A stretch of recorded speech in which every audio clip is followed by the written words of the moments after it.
Hello aspirants, welcome to Tejas series about pharmacist.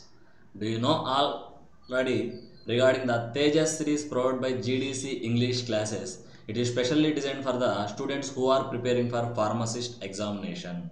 So this Tejas series is nothing but full of MCQs with explanation and it make easy to crack your competitive exams related to the pharma field.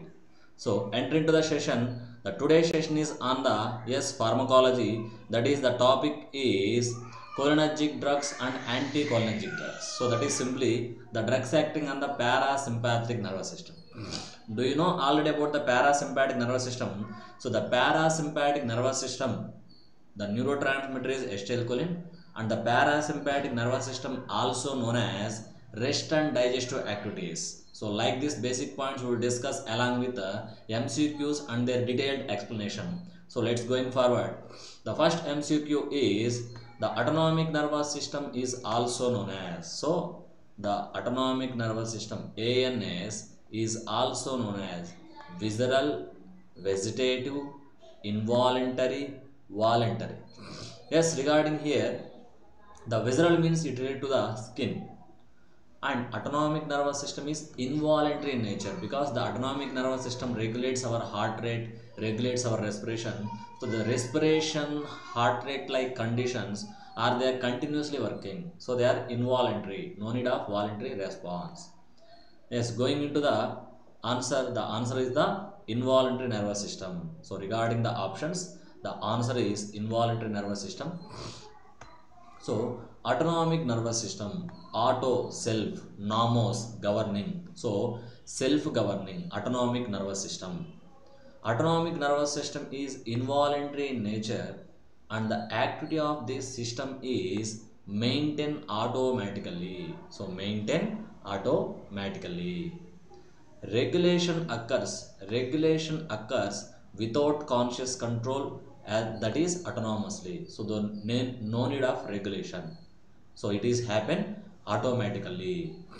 ANS innervates heart, smooth muscle, glands, visceral organs, regulate the physiological function. So it regulate the functions of heart, regulate the functions of skeletal muscle, regulate the functions of smooth muscle, glands, etc. of the body parts. Next, what is a correct statement for parasympathetic nervous system? What is a correct statement for parasympathetic nervous system? So, first read the options. Preganglia fiber is very long and postganglionic fibers are very short. So, regarding parasympathetic nervous system, preganglia fiber is very long and postganglionic fibers are very short. Okay, so the continuation. Preganglionic fiber is very long and postganglionic fibers are very short. Yes, that is a true. And preganglionic fibers are very short and postganglionic fibers are very long. So that is regarding sympathetic. In the sympathetic nervous system, you observe like this. And preganglionic fiber is very long and postganglionic fibers are very long. So not two fibers are not same, so one should be short, one should be long. That is in case of both sympathetic and parasympathetic. So this is like you know already the basics, but just I am giving some little bit tricks like so both preganglionic postganglionic fibers are not long, one should be short, one should be long. The same condition in case of sympathetic parasympathetic, it one should be long or one should be short, that is either preganglia or postganglia. And preganglionic fibers very short as well as postganglionic fibers also very short. Yes, definitely the answer will be the preganglionic fibers are very long. Preganglionic fibers are very long and postganglionic fibers are very short. That is the answer. That is in case of parasympathetic nervous system. So let's see the discussion, you will get more clarity here. So regarding outflow, the sympathetic nervous system from the thoracolumbar region and parasympathetic from the craniosacral region. So thoracolumbar region sympathetic nervous system and parasympathetic nervous system from the craniosacral region. So craniosacral 3, 7, 9 and also these are the cranial nerves from the cranials. And postganglionic neuron location, sympathetic trunk and prevertebral ganglia away from the viscera body, and especially the parasympathetic outside CNS near to the viscera. Viscera nothing but skin. And length of fibers. In case of sympathetic, preganglia short, postganglia long. In case of parasympathetic, preganglia long, postganglionic short. And coming to the postganglionic fiber synapse, coming to sympathetic, with many postganglionic neurons and supply many viscera to the body parts. Coming to parasympathetic, with a few postganglionic neurons that supply. So simply here you can see the parasympathetic nervous system, preganglia neurons. Preganglia neurons are long, preganglia neurons are short, longer, and postganglionic neurons are short.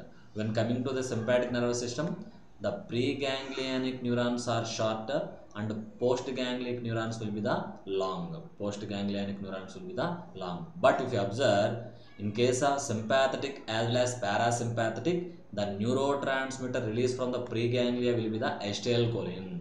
In case of sympathetic as well as parasympathetic nervous system, the preganglia releases acetylcholine as a neurotransmitter because ganglia contains nicotinic receptors. So nicotinic receptors ligand is the acetylcholine.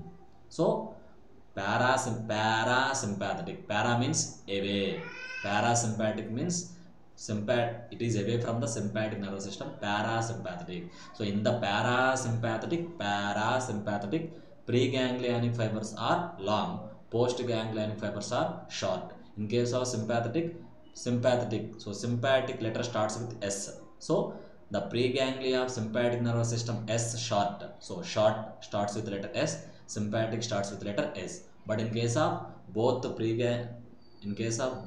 sympathetic and parasympathetic nervous system, preganglia releases acetylcholine. But in case of sympathetic, postganglia releases adrenaline. In case of parasympathetic, postganglia releases acetylcholine.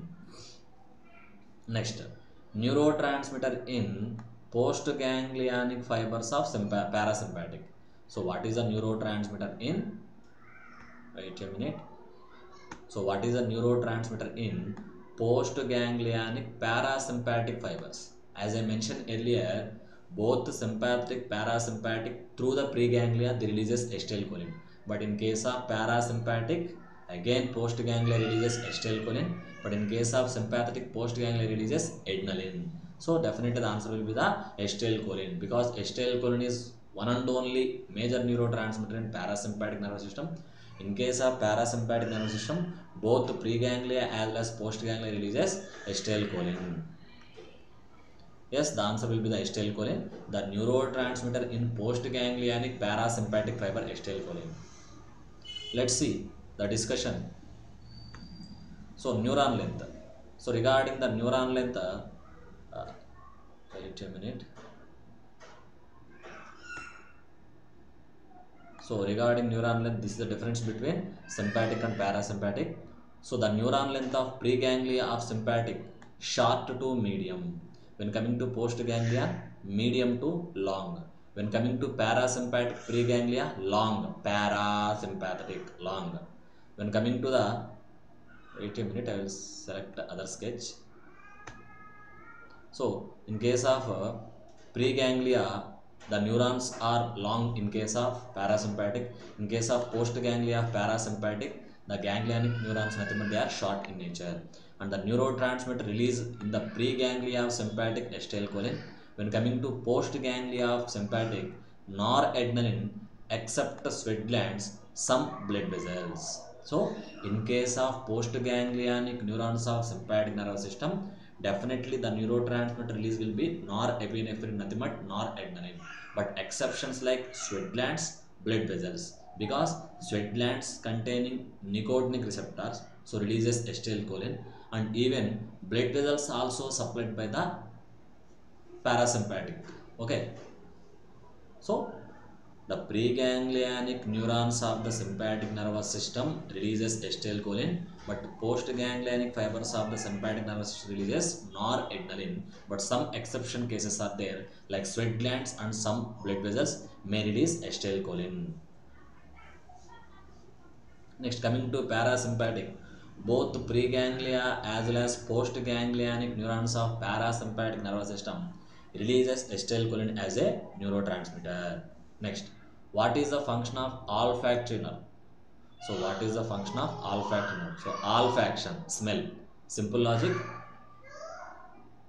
So, what is the function of olfactory nerve? So, olfaction nothing but a smell. So, sense of smell, sense of hearing, sense of taste, and maintaining balance. So, simple logic, you know the answer, that is A. Olfaction means sense of smell. So, let's see olfactory nerve. The name of the nerve, olfactory nerve, central connection, smell area in the temporal lobe of the cerebrum, temporal lobe of the cerebrum, and peripheral connection, mucous membrane in the root of nose. The function is sense of smell. And abducent, that is the location of central connection, floor of fourth ventricle. So you know, in the cerebrospinal fluid you will study first ventricle, second ventricle, third and fourth ventricle. So the location of abducent cranial nerve, floor of the fourth ventricle, and peripheral connection, lateral rectus muscle of the eye, lateral rectus muscle of eye. And next, functions, movement of eye. Regarding functions, movement of eye, abducent. And coming to accessory cranial nerve, medullary oblongata, nothing but the central connection, medulla oblongata, and peripheral connection is sternocleidomastoid, sternocleidomastoid, and trapezius laryngeal as well as pharyngeal muscles.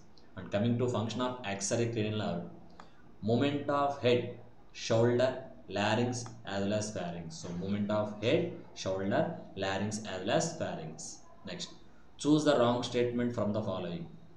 Choose the wrong statement from the following. So, parasympathetic nervous system decreases heart condition. So, through the parasympathetic nervous system, acetylcholine releases. That acetylcholine on heart decrease the heart conduction. And sympathetic causes mydriasis. Yeah. Through the sympathetic nervous system on eye, there is a mydriasis, dilation of pupil of eye, meiosis, MIOSIS, constriction of pupil of eye by acetylcholine parasympathetic nervous system, and mydriasis, dilation of pupil of eye by the adrenergic nervous system. Next, parasympathetic nervous system stimulate gastrointestinal movement. Yes, through the parasympathetic nervous system, acetylcholine shows action on GIT and increase the gastric movements. And sympathetic causes bronchoconstriction. No, sympathetic nervous system on the lungs, on the bronchial smooth muscle causes relaxation, dilation of bronchial smooth muscle.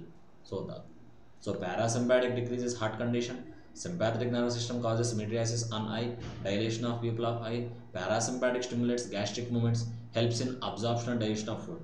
And when coming to the sympathetic nervous system on the lungs causes bronchodilation, relaxation of bronchial smooth muscle. So the wrong will be D, that is sympathetic nervous system causes bronchial constriction. Yes, you know the answer.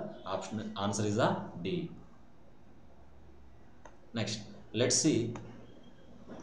So the site and action of parasympathetic, action of sympathetic. Yes, you know, on the heart, sympathetic nervous system depress the cardiac conduction, decrease heart rate as well as conduction velocity. And coming to sympathetic to adrenaline stimulate the cardiovascular system, especially cardiac muscle, increases heart rate and increase conduction velocity. So number of beats increases, conduction velocity increases, and yes, inotropic, increase number of contraction, chronotropic, increase number of beats, dromotropic, increase conduction velocity. When coming to bronchi, lungs, bronchial smooth muscle, parasympathetic causes stimulation, constriction of bronchial smooth muscle by acetylcholine, relaxation of bronchial smooth muscle by adrenaline through sympathetic nervous system.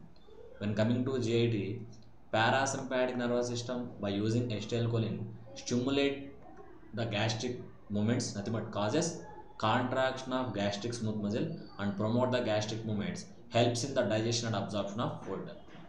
And yes, you know, the sympathetic on GIT causes relaxation of gastrointestinal smooth muscle and decrease the gastric movements. The simple logic, sympathetic, parasympathetic are having opposite actions. They maintain our autonomic nervous system function in good manner. So both are having opposite actions and both are have to maintain balance. For example, if parasympathetic effect on heart increases, it may lead to severe decrease in heart function. So that have to neutralized, that have to compensate by sympathetic by increasing heart rate. So both are work based on the body condition, but both are having opposite action. Next, on urinary bladder, the parasympathetic acetylcholine causes contraction of urinary bladder smooth muscle and promotes urine outflow diuresis. And when coming to the sympathetic, it causes relaxation. It causes relaxation of urinary bladder smooth muscle. It causes relaxation of urinary bladder smooth muscle and decrease urine output.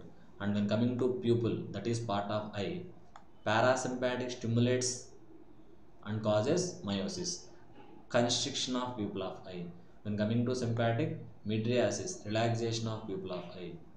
On glands, the parasympathetic always stimulates the secretion of hormones. So always the gland stimulates under the innervation of parasympathetic nervous system and leads to increased secretion. Next, action of sympathetic, depress the glands and decrease the secretions except sweating. So all glands depress in presence of sympathetic nervous system, but exception is sweat glands. Sweat glands innervated by sympathetic nervous system, but they release neurotransmitter is acetylcholine. So these are like exception. Sweat glands are under the control of sympathetic nervous system, but released neurotransmitter will be the acetylcholine. Next, why acetylcholine not used clinically? So as you know, acetylcholine, acetate plus choline moiety. Why acetylcholine not used clinically? Because very quickly metabolized by choline esterase. Acetylcholine is not effective by oral route. Acetylcholine is a does not metabolize. Acetylcholine is does not metabolize. So very quickly metabolized by choline esterase. Acetylcholine not effective by oral route. Acetylcholine does not metabolize. And the thing is, and that option D is all of the above, and definitely the answer is the very quickly metabolized by choline esterase. So because of ester group in its structure, it can easily inactivate by the enzyme choline esterase. So it having short duration of action. That's why not suitable clinically. So let's see in detail. Acetylcholine not used clinically because of it is metabolized very quickly by choline esterase enzyme in the plasma, that is acetylcholine esterase, and not effective even given by intravenous route. That's why instead of taking directly acetylcholine, the derivatives like carbachol, methacholine, beta-nicol, these drugs are taken. So simply adenosine triphosphate plus acetate plus coenzyme A, that is gives acetyl coenzyme A, that gives acetyl coenzyme A, and the choline, with help of choline, so acetyl coenzyme A along with choline gives acetylcholine, and this acetylcholine in presence of choline acetyl transferase, this sorry, choline acetyl transferase involves in the synthesis of acetylcholine. Choline acetyl transferase enzyme involves in the synthesis of acetylcholine, and acetylcholine esterase enzyme involves in the degradation of acetylcholine. So simply this will be the choline, a alcohol molecule, and this will be the acetate molecule, acetylcholine. Next, what is the mechanism of action of botulinum toxin? What is the mechanism of action of botulinum toxin? The mechanism of action of botulinum toxin is inhibit noradrenaline from the postganglionic neurons. Inhibit the release of noradrenaline from postganglionic neurons. Next, inhibit the acetylcholine from the presynaptic neurons. Inhibit the adrenaline from the postsynaptic neuron. Inhibit acetylcholine from postsynaptic neuron. So simply the botulinum toxin, it is also used as a, it is also used in the cosmetic preparations as a Botox, BOTOX, and especially the action is inhibit the acetylcholine from the presynaptic neuron. So inhibit the release of acetylcholine from the presynaptic neurons? The option is B. Answer is B. So let's see here. So botulinum toxin, most potent of the neurotoxins, produces paralysis by blocking presynaptic release of neurotransmitter acetylcholine at neuromuscular junction with reversible chemical denervation of the muscle fiber, thereby inducing partial paralysis as well as atrophy, decreased in the muscle growth.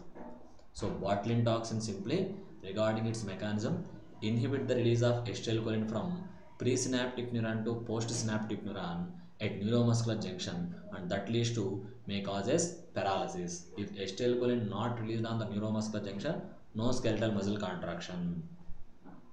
Next, in which organ system muscarinic receptors not found?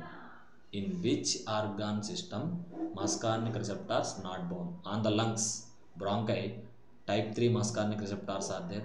On bladder, urinary bladder, type 3 muscarinic receptors are there. On gastrointestinal tract, type 1 as well as type 3 muscarinic receptors will be there.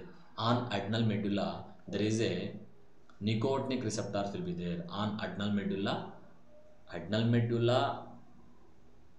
under the innervation of sympathetic nervous system, but there is a nicotinic receptors which releases acetylcholine. Yes, definitely there is acetylcholine is a neurotransmitter, but the receptors are nicotinic receptors. Okay. Yes, answer will be the adrenal medulla. So among this, bronchi, bladder, GIT contains muscarinic receptor, adrenal medulla contains nicotinic receptors. Let's see the discussion. So nicotinic receptor NNNM. NN nicotinic neuronal or nicotinic ganglion type, present on ganglia, adrenal medulla, central nervous system. When coming to NM, nicotinic muscle receptors present on the neuromuscular junction, skeletal muscle, and M1 receptors present in gastric gland, intestinal muscles, and M2 receptors in heart, CNS, visceral smooth muscle. M3 receptors present on bronchi, GIT, eye, bladder, blood vessels, glands, and both M4, M5 receptors are present in the central nervous system. So this flowchart is very important. So please make it write down in your books, on your self preparation books, because directly they will ask questions in the pharmacist. So in the GPAT examination, definitely that is difficult compared to the difficult. Pharmacist is easy. GPAT is difficult, but here in the pharmacist examination, any type of pharmacist examination, they will ask question directly, but you have to know the answer. Then only you will feel comfortable. Next, the following are muscarinic effects except. The following are muscarinic effects except.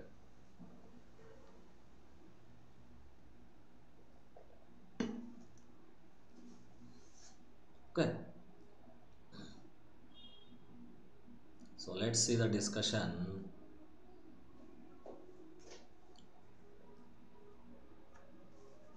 The following are the muscarinic effects except.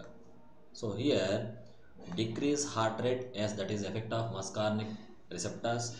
Muscarinic receptor ligand is acetylcholine. So through muscarinic receptor acetylcholine on heart decreases heart rate. Through muscarinic receptor acetylcholine on lungs, bronchial smooth muscle, bronchoconstriction. Through muscarinic receptors acetylcholine in the mouth causes increases salivary secretions. It does not cause dry mouth. And through the muscarinic receptors, the acetylcholine relaxes trigone and sphincter. So decreases heart rate, bronchial constriction, dryness of mouth, relaxes trigone and sphincter. So the following are muscarinic effects except. Definitely the answer will be the C, because on the mouth, on the salivary gland, parasympathetic nervous system stimulate the salivary glands, and promotes the salivary secretions, but not causes dry mouth.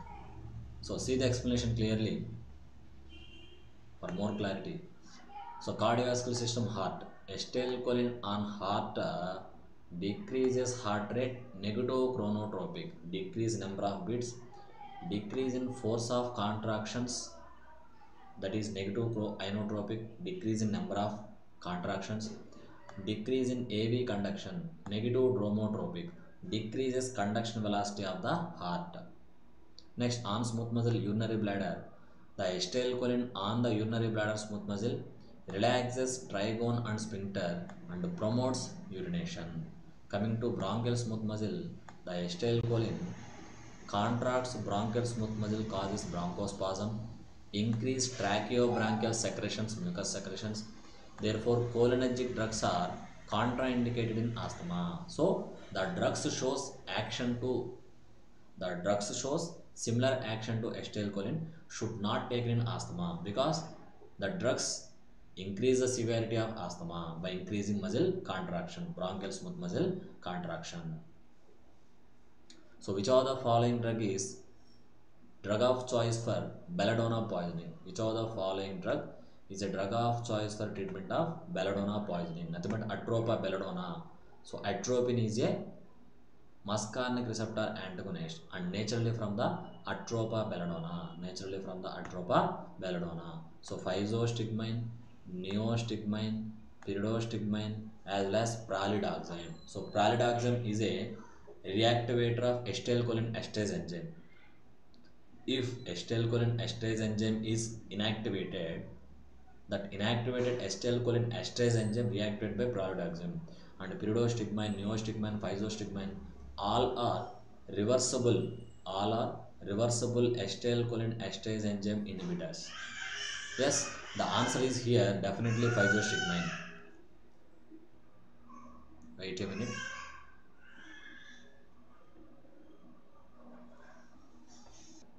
Yes, the answer will be the physostigmine is a drug of choice for treatment of belladonna poisoning. So let's see the discussion.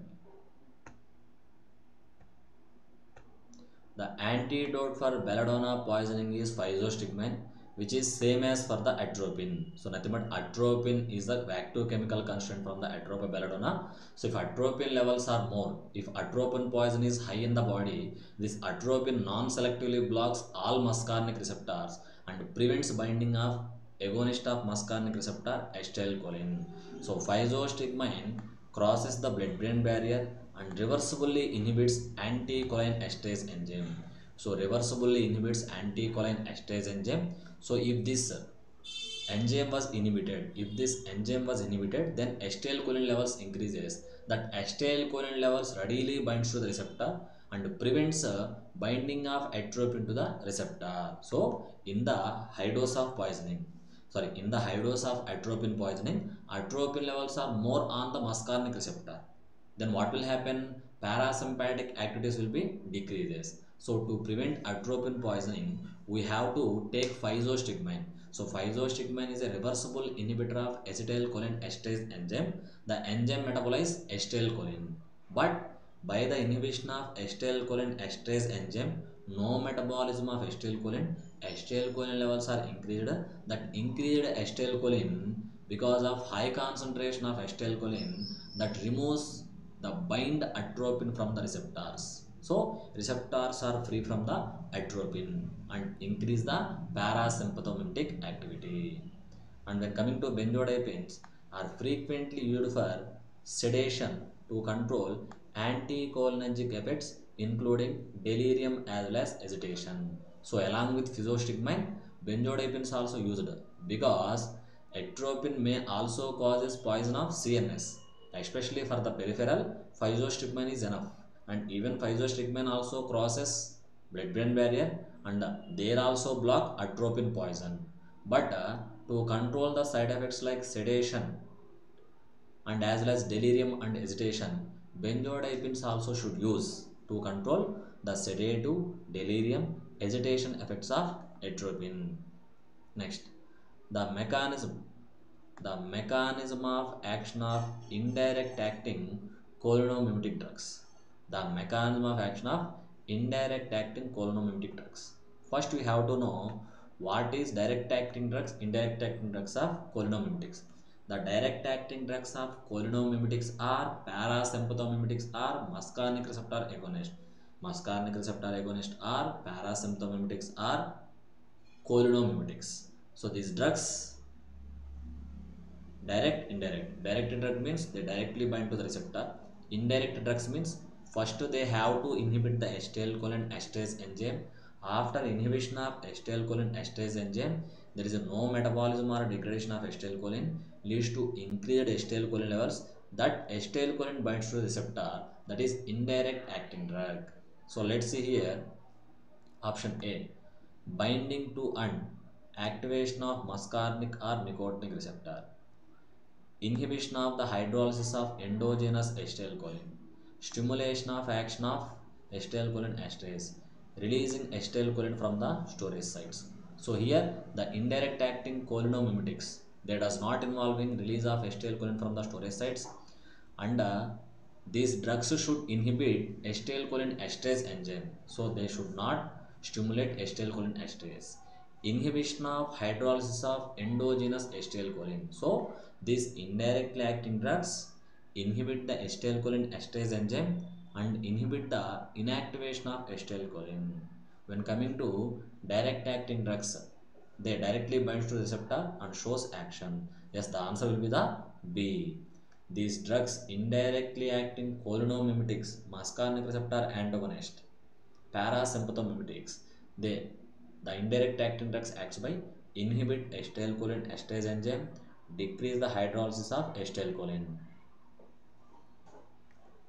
Next, yes, the explanation is cholinergic medication are category of pharmaceutical agents that act upon neurotransmitter acetylcholine, the primary neurotransmitter within the parasympathetic nervous system. And indirect acting cholinergic agents increase the availability of acetylcholine at cholinergic receptor. These indirectly acting drugs increase the concentration of acetylcholine at the receptors by inhibiting the inactivation or degradation of acetylcholine by acetylcholine esterase enzyme. Next, which of the following properties make pyridostigmine differ from neostigmine? So pyridostigmine, neostigmine, both are belongs to the stigmines category and both are reversible indirectly acting parasympathomimetics. Reversible indirectly acting parasympathomimetics. So if you heard about indirect parasympathomimetics. Indirect parasympathomimetics, two categories: reversible enzyme inhibitor, irreversible enzyme inhibitor. Both pyridostigmine, neostigmine comes under the same category: reversible indirect acting acetylcholine esterase enzyme inhibitor. So which of the following property make pyridostigmine different from neostigmine? More potent orally, long acting, produce less muscarinic side effect, does not have any direct action on NM receptor. So which of the following property make pyridostigmine differ from the neostigmine? So pyridostigmine how differ from the neostigmine? More potent, long acting, less muscarinic side effects, and does not have any direct action on NM receptor. And definitely the pyridostigmine is preferred in the treatment of myasthenia gravis over neostigmine because of long duration. So with what time of administration? With one time of administration, it produces long duration action. So let's see the difference between physostigmine and neostigmine. Physostigmine naturally from the Physostigma venenosum. Neostigmine is from the synthetic source. And physostigmine tertiary amine, neostigmine quaternary amine. So tertiary amines can easily cross blood-brain barrier, but neostigmine is a quaternary amine, does not cross blood-brain barrier. Good oral absorption, physostigmine. Poor oral absorption, neostigmine. Good tissue penetration by physostigmine, neostigmine poor. And physostigmine quaternary amine cause blood-brain barrier, so can show CNS side effects. And neostigmine is a quaternary ammonium compound, does not cross blood-brain barrier, so no CNS side effects. And physostigmine mainly for treatment of glaucoma, neostigmine mainly for treatment of myasthenia gravis. And physostigmine also used in case of atropine poisoning, overdose of atropine.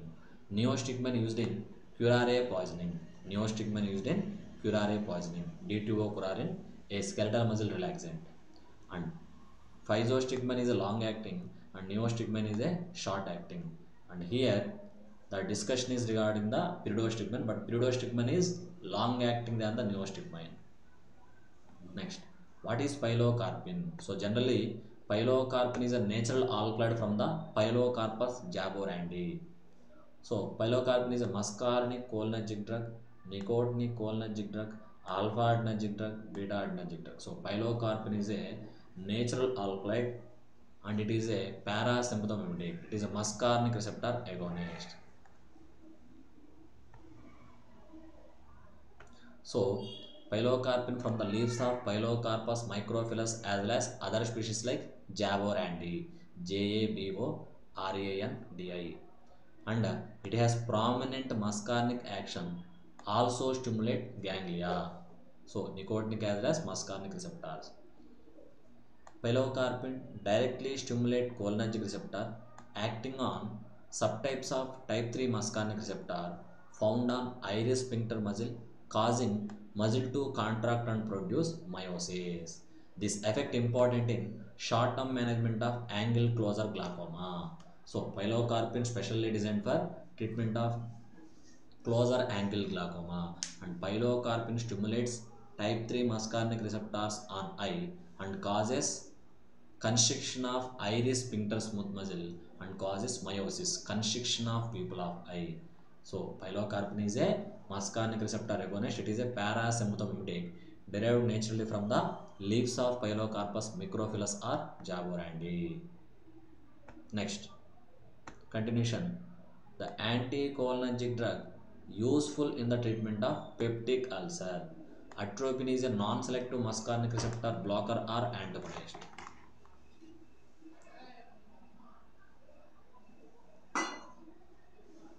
Okay, so atropine is a muscarinic receptor blocker.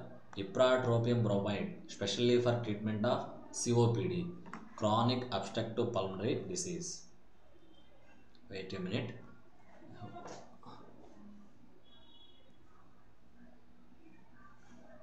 And pyranzapine. Pyranzapine, telenzapine are the two drugs selectively block M1 receptors for treatment of ulcer.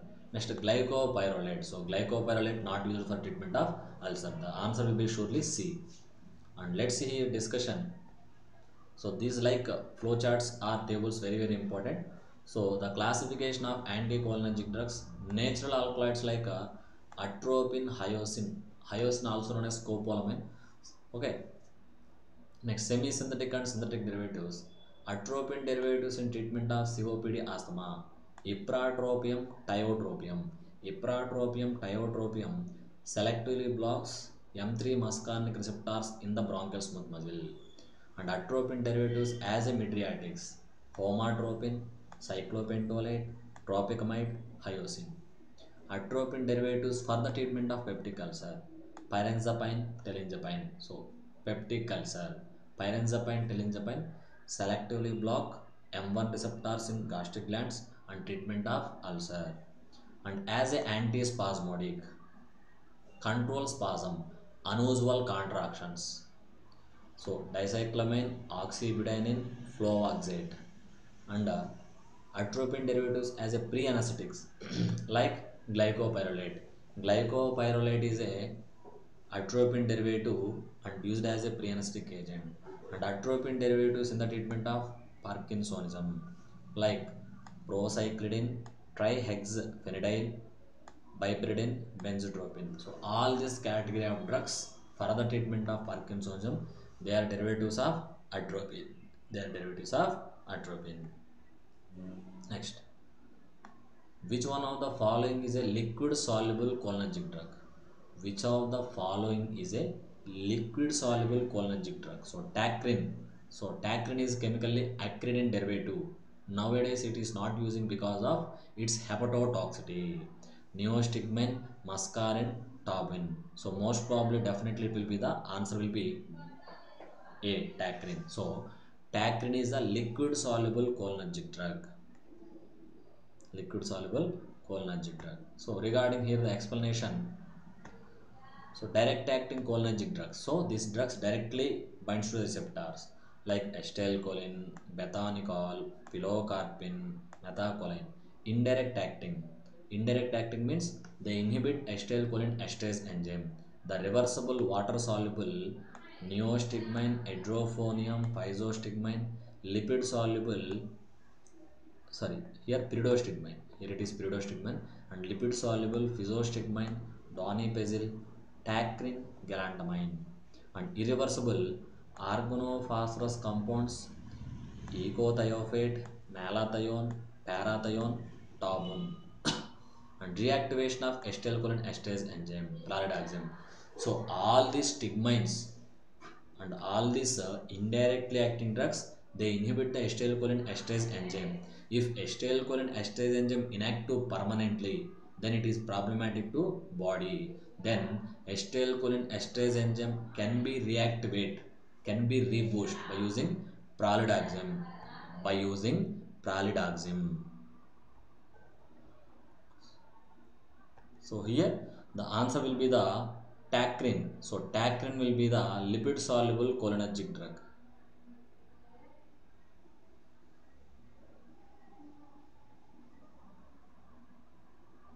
Yes, you know the features of, I hope you already know the features of railway pharmacist. So these are the features, and with these features you can easily crack your competitive exams like pharmacist and any other farm competitive exams through the GDC. So this is a price 2999 of these features, and if you want books, you will get books including books also at 3999.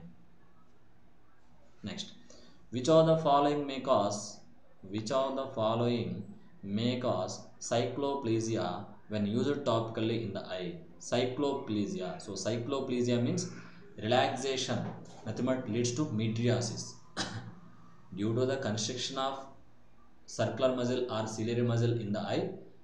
Meiosis, constriction of pupil of eye, but cycloplegia due to paralysis of ciliary muscle. So cortisone, physostigmine, pilocarpine, atropine. So pilocarpine physostigmine, they causes meiosis, constriction of pupil of eye, but cycloplegia is caused by parasympatholytic. The parasympatholytic is here atropine.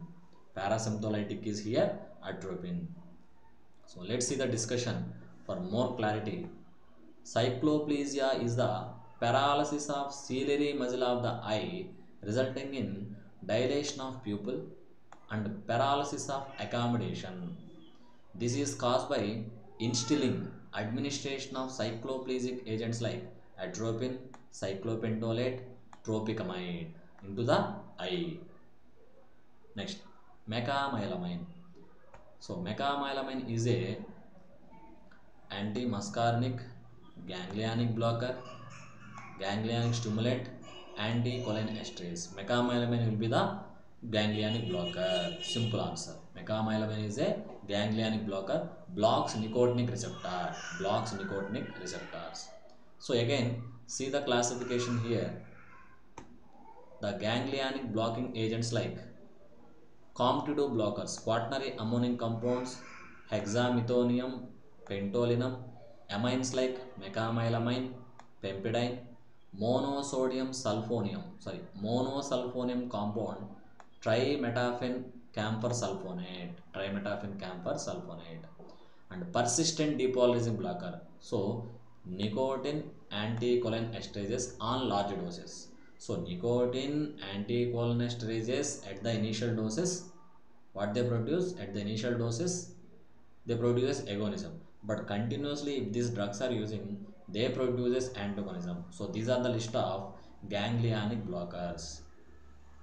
Next, atropine highly selective for. Atropine is highly selective for M1, M2, M3. Atropine is a non-selective. Atropine can non-selectively block any muscarinic receptor. That's why the option is the D. So atropine is a non-selective for. Atropine is a non-selective for all muscarinic receptor. Yes, you can see these are the list of the effect. So acetylcholine is parasympathomimetic and atropine is parasympatholytic. So atropine produces actions opposite to the acetylcholine. So like this you can see. So generally acetylcholine on salivary glands increases the secretion of saliva. On the exocrine glands increase the production of hormones. Okay, so like this you can see all this. So what are the effects I mentioned here? These are effects of atropine parasympatholytic.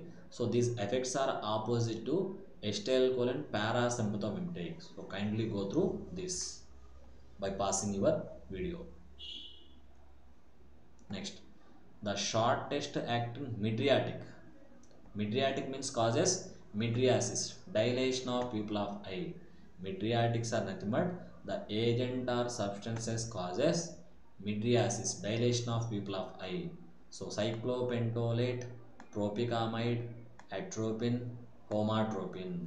So which one is the shortest acting mydriatics? Definitely answer will be the T. Tropicamide. Tropicamide shortest. So shortest containing two letters of T, that is tropicamide.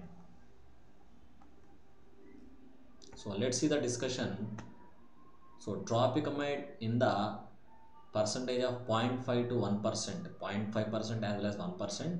So mydriasis commences within 10 to 20 minutes after administration, approximately 30 to 40 minutes with a duration of action lasting 2 to 6 hours. When coming to cyclopentolate, mydriasis commences within 20 minutes. So mydriasis produces within 20 minutes of administration and begins to fall after 40 minutes with a duration of action lasting 12 to 16 hours. When coming to phenylephrine, a sympathomimetic, so it commences mydriasis within 20 minutes and duration up to 5 to 7 hours. 5 to 7 hours. The shortest, the question is shortest acting mydriatic is the tropicamide. So all mentioned drugs are mydriatics only. By blocking muscarinic receptor, they causing dilation of pupil of eye. Dilation of pupil of eye. Next, all of the following are actions of muscarinic antagonist except. All of the following are actions of muscarinic receptor antagonist except. So atropine is a muscarinic receptor antagonist, parasympatholytic. Yes, muscarinic receptor antagonist decrease gastric secretion, relaxation of smooth muscles, contract radial muscle of eye, facilitates AV condition. Contract radial muscle of eye, muscarinic antagonist.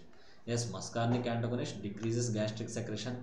Yes, relaxation of smooth muscle, contract radial muscle of eye, and facilitates AV condition. Facilitates AV conduction. And definitely answer will be the C because they causes relaxation.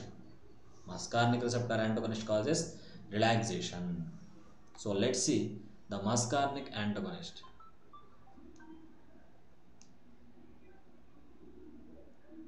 Let's see the muscarinic antagonist on heart increases rate of force, on smooth muscle relaxation, on glands decreases secretion, on CNS restless nothing but amnesia. Amnesia nothing but loss of amnesia nothing but lack of sleep.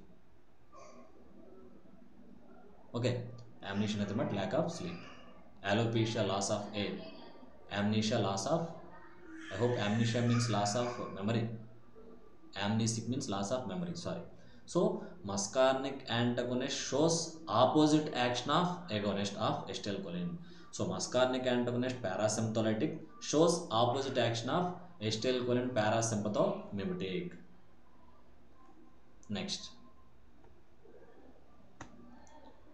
M1 selective antagonist used in treatment of peptic ulcer. So M1 receptor selective antagonist. So acetylcholine, it is a non-selective muscarinic receptor agonist.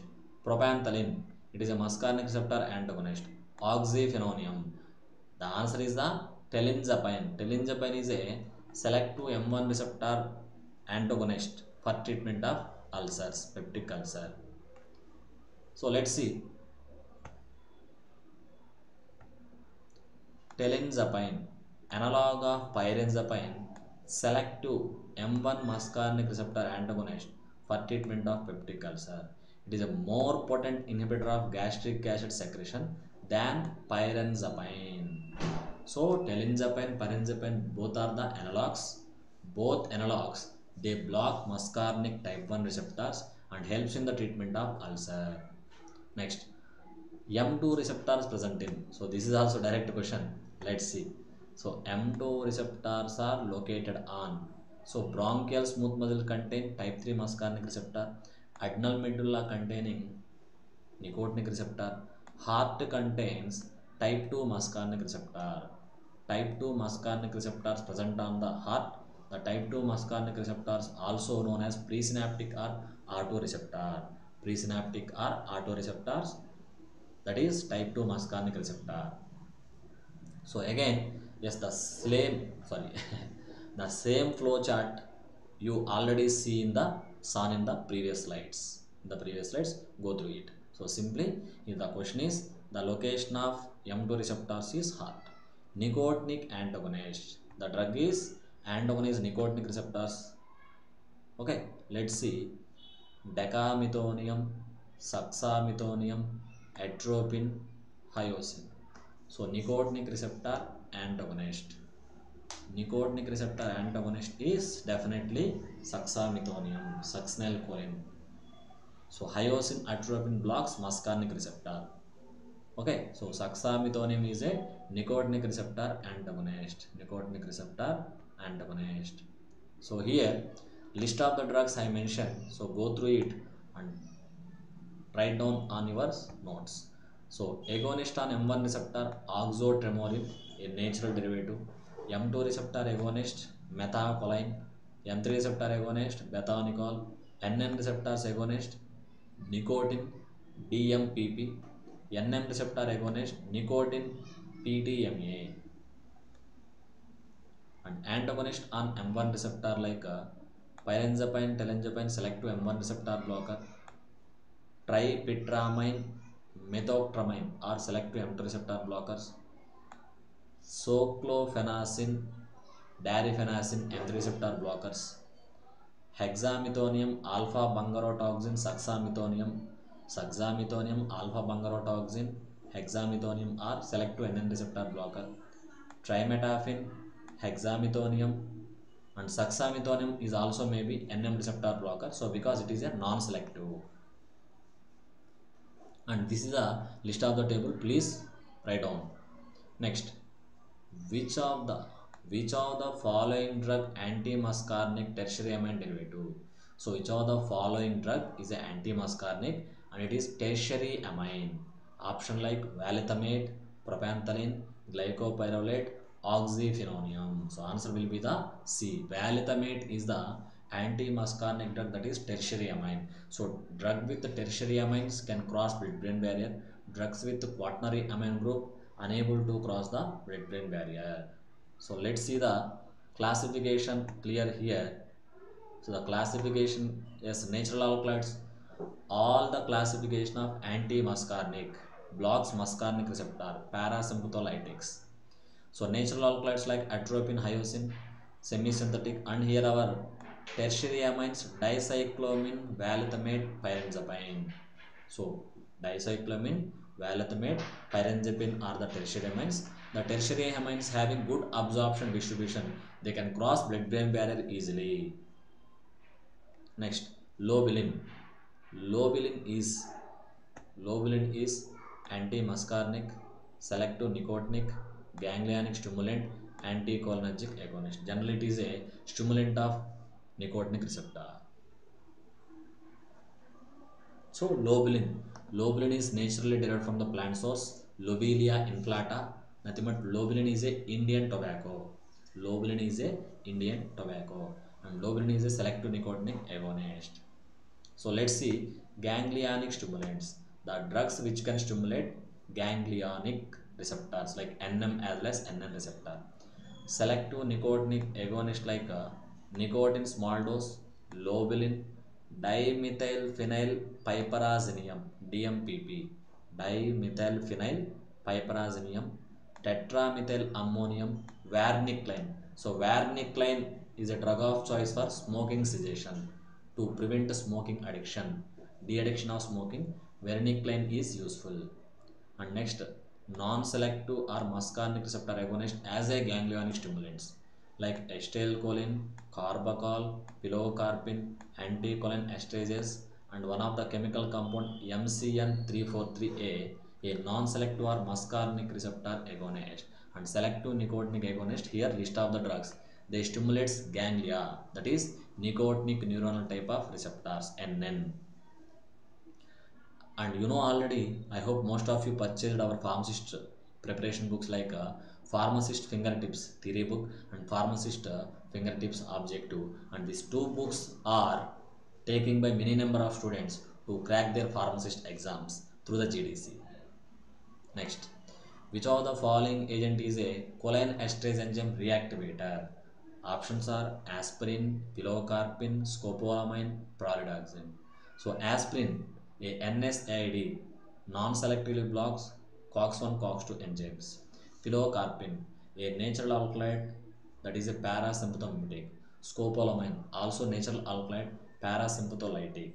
And here, pralidoxime, chemically it contains oximes, highly nucleophilic groups, and this pralidoxime involves in reactivation of acetylcholinesterase enzyme.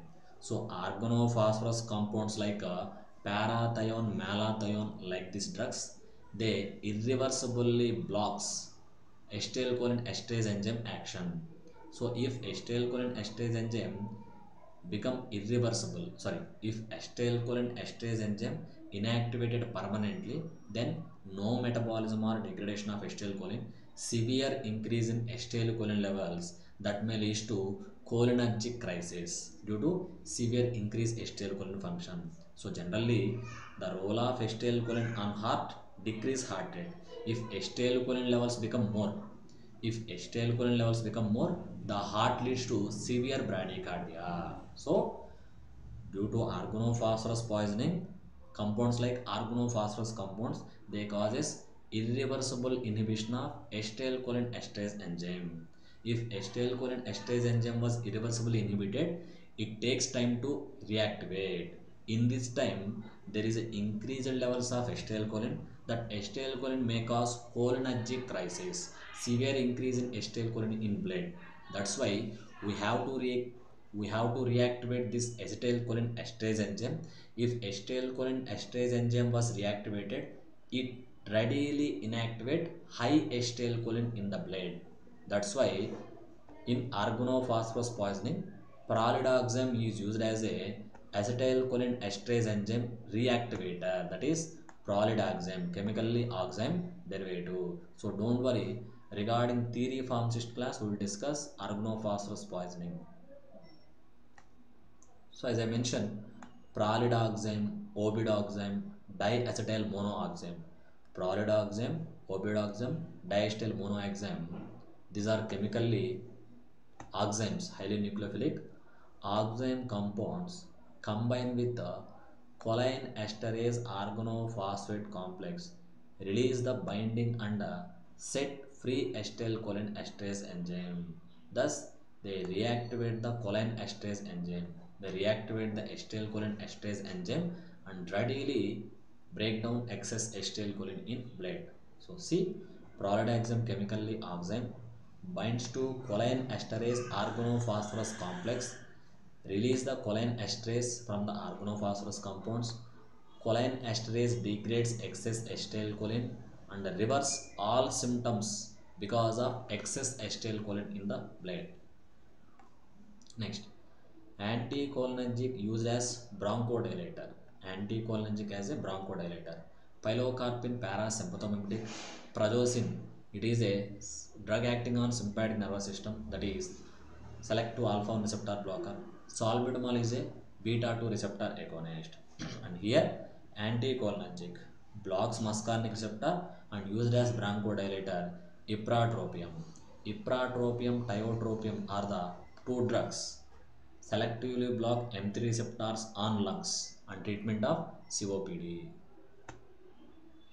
Let's see, anticholinergic agents like ipratropium used in treatment of chronic asthma and they affect bronchodilation have also been used in combination with beta 2 agonist in the management of chronic asthma.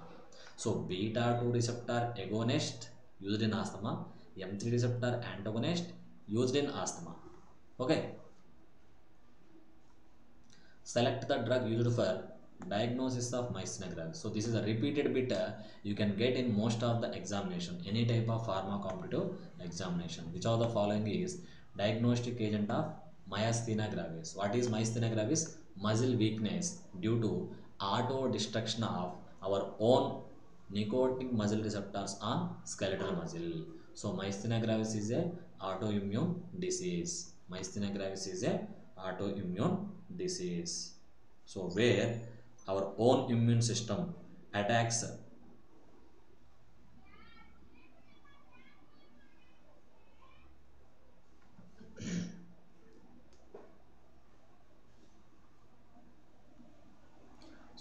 So here the drug of choice for diagnosis is edrophonium. So tacrine, edrophonium, donepezil, neostigmine. Tacrine, edrophonium, donepezil, neostigmine. Answer will be the edrophonium is a diagnostic agent for the myasthenia gravis. So myasthenia gravis is a autoimmune disease, that is destruction of NM receptors on skeletal muscle make muscle more weak, may also leads to paralysis. Next, example of irreversible anticholinergics as a insecticides. So here one of the drug is, yes, one of the drug is a irreversible category drug, inhibit the anticholinergics, acetylcholinesterase enzyme. So tabun, hydrophonium, parathione, carbaryl. Example of irreversible anticholinergics used as a insecticides. Yes, definitely that is carbaryl. Carbaryl propoxur. Both are irreversible anticholinergics, inhibit the cholinesterase enzyme by covalent bond formation irreversibly, and they used as insecticides. Carbaryl propoxur. Okay, so here this is the classification. These are the irreversible category of drugs. These are the irreversible category. Organophosphate compounds, malathion, parathion, ecothiopate, and insecticides like diazoxide, diflas, and here also insecticide under the carbamate category, carbaryl propoxur. So most of the organophosphorus compounds are insecticides. If they enter into the body, they causes organophosphorus poisoning. Regarding organophosphorus poisoning, you will get in the theory classes, don't worry. So reflex action is controlled by reflex actions. For example, if I put my hand on fire by unknowing, again by reflex action I have to take back. I have to take back. So reflex action is controlled by brain, spinal cord, autonomic nervous system, peripheral nervous system. Yes, the answer will be the simple, that is controlled by spinal cord, reflex action. And spinal cord involves in the reflex arc. By the process of reflex arc, it controls all reflex actions in the body through the spinal cord by the mechanism of reflex arc. So let's see. Spinal cord is a center that controls reflex actions. Reflex actions are actions that are carried out quickly in response to stimulus and thus do not involve any thinking, thus are under the control of spinal cord. So spinal cord is a center that controls reflex actions. Reflex actions are actions that are carried out quickly in response to the stimulus. From where stimulus came to the reflex action, it will go back and do not involve any thinking, thus are under the control of spinal cord. Immediately if any response came, and reflex back action should be there, like touching any fire, putting leg on the fire, whatever it may be, reflex action should be there. If reflex action is not there, our spinal cord is not working properly. So this is regarding the explanation of MCQs regarding Tejas series for pharmacy students on autonomic nervous system, especially drugs acting on the parasympathetic nervous system, muscarinic receptors agonist, muscarinic receptors antagonist, and drugs acting on the nicotinic receptors, drugs acting on ganglia. Okay, I hope you are understanding what we are giving. Yes, little bit we are going fast because more much duration is not pleasurable. Okay, anyway, I hope you are getting the things what we are discussing, and the same thing we will also discuss in the theory classes in detail. Here only MCQs for your purpose to get into detailed explanation of MCQs along with all answers, nothing but which one is right and why remaining three are incorrect. The explanation is very very important to get into the more knowledge. So keep focus on your preparation. I hope already you all joined with GDC regarding your RRB pharmacist as well as Telangana pharmacist. Especially we providing classes in English language, especially for South India students from Kerala, Karnataka, Tamil Nadu, Andhra Pradesh as well as Telangana. So subscribe to GDC English classes and share with your friends. I hope if any of your friends are looking to pharmacist coaching, yes, tell them the GDC is good for to crack the pharma competitive exams. Thank you, and subscribe to GDC English classes.